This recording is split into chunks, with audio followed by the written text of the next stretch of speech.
अग्नि महापुराण 165वां अध्याय। विभिन्न धर्मों का वर्णन।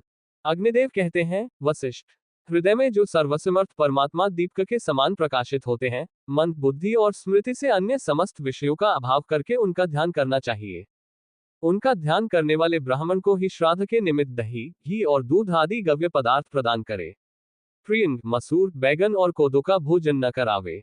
जब पर्व संधि के समय राहु सूर्य को ग्रसता है, उस समय हस्तिच्छया योग होता है, जिसमें किए हुए श्राद्ध और दान आदि शुभ कर्म अक्षय होते हैं। जब चंद्रमा मघा, हंस अथवा हस्त नक्षत्र पर स्थित हो, उसे वैवस्वती तिथि कहते हैं। ये भी हस्तिच्छया योग है। बलिवैश्वदेव में अग्नि में होम करने से बचा हुआ अन्न बलिवैश्वदेव के मंडल में न डाले। अग्नि के अभाव में वह अन्न ब्राह्मण के दाहिने हाथ में रखे। ब्राह्मण वेदोक्त कर्म से तथा स्त्री व्यभिचारी पुरुष से कभी दूषित नहीं होती। बलात्कार से उपभोग की हुई और शत्रु के हाथ में पड़कर दूषित हुई स्त्री का ऋतुकाल पर्यंत परित्याग करे। नारी ऋतु दर्शन होने पर शुद्ध हो जाती है। जो संपूर्ण विश्व में व्याप्त एक आत्मा के व्यतिरेक से विश्व में अभेद का दर्शन करता है, वही योगी ब्रह्म के साथ एकीभाव को प्राप्त आत्मा में रमण करने वाला और निष्पाप है। कुछ लोग इंद्रियों के विषयों से संयोग को ही योग कहते हैं। उन मूर्खी ने तो अधर्म को ही धर्म मानकर ग्रहण कर रखा है। दूसरे लोग मन और आत्मा के संयोग को ही योग मानते हैं। मन को संसार के सब विषयों से हटाकर क्षेत्रज्ञ परमात्मा में एकाकार करके योगी संसार बंधन से मुक्त हो जाता है। यह उत्तम योग है। 5 इंद्रिय रूपी कुटुंबों से ग्राम होता है। छठा मन उसका मुखिया है। वह देवता, असुर और मनुष्यों से नहीं जीता जा सकता। 5 इंद्रियां बहिर्मुख हैं। उन्हें आभ्यंतरमुखी बनाकर इंद्रियों को मन में और मन को आत्मा में निरुद्ध करे। फिर समस्त भावनाओं से शून्य क्षेत्रज्ञ आत्मा को परब्रह्म परमात्मा में लगावे। यही ज्ञान और ध्यान है। इसके विषय में और जो कुछ भी कहा गया है, वह तो ग्रंथ का विस्तार मात्र है। जो सब लोगों के अनुभव में नहीं है, वह है।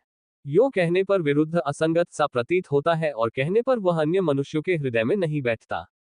जिस प्रकार कुमारी स्त्री सुख को स्वयं अनुभव करने पर ही जान सकती है, उसी प्रकार वह ब्रह्म स्वतः अनुभव करने योग्य है।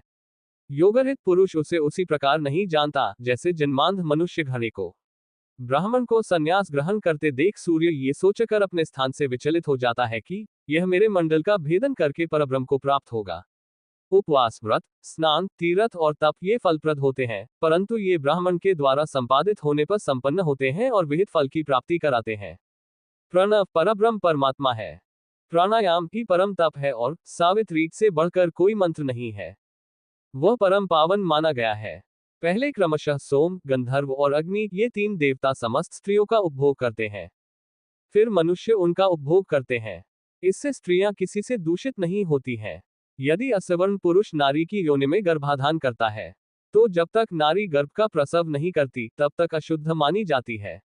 गर्भ का प्रसव होने के बाद रजोदर्शन होने पर नारी शुद्ध हो जाती है। श्रीहरि के ध्यान के समान पापियों की शुद्धि करने वाला कोई प्रायश्चित नहीं है। चंडाल के यहाँ भोजन करके भी ध्यान करने से शुद्धि हो जाती है। जो ब्राह्मण ऐसी भावना करता है कि आत्मा ध्याता है, मन ध्यान है, विष्णु ध्येय है, श्रीहरि उससे प्राप्त होने वाले फल है और अक्षयत्व की प्राप्ति के लिए उसका विसर्जन है, वह श्राद्ध में पंकी पावनों को भी पवित्र करने वाला है। जो द्विज नैष्ठिक धर्म में आरूढ़ होकर उससे च्युत हो जाता है, उस आत्मघाती के लिए मैं ऐसा कोई प्रायश्चित नहीं देखता जिससे कि वह शुद्ध हो सके। जो अपनी पत्नी और पुत्रों का असहायावस्था में परित्याग करके संन्यास ग्रहण करते हैं, वे दूसरे जन्म में विदुर संज्ञक चंडाल होते हैं, इसमें तनिक भी संदेह नहीं है। तदनंतर वह क्रमशः 100 वर्ष तक गीध, 12 वर्ष तक कुत्ता, 20 वर्ष तक जलपक्षी और 10 वर्ष तक शूकरयोनि का भोग करता है। फिर वह पुष्प और फलों से रहित कटीला वृक्ष होता है और दावाग्नि से दग्ध होकर अपना अनुगमन करने वालों के साथ दूत होता है और इस अवस्था में 1000 वर्ष तक चेतना रहित होकर पड़ा रहता है। 1000 वर्ष बीतने के बाद वह ब्रह्मराक्षस होता है। तदनंतर योगरूपी नौका का आश्रय लेने से अथवा कुल के उत्साधन द्वारा उसे मोक्ष की प्राप्ति होती है। इसलिए योग का ही सेवन करे, क्योंकि पापों से छुटकारा दिलाने के लिए दूसरा कोई भी मार्ग नहीं है। इस प्रकार आदि आग्नेय महापुराण में विभिन्न धर्मों का वर्णन नामक 165वां अध्याय पूरा हुआ।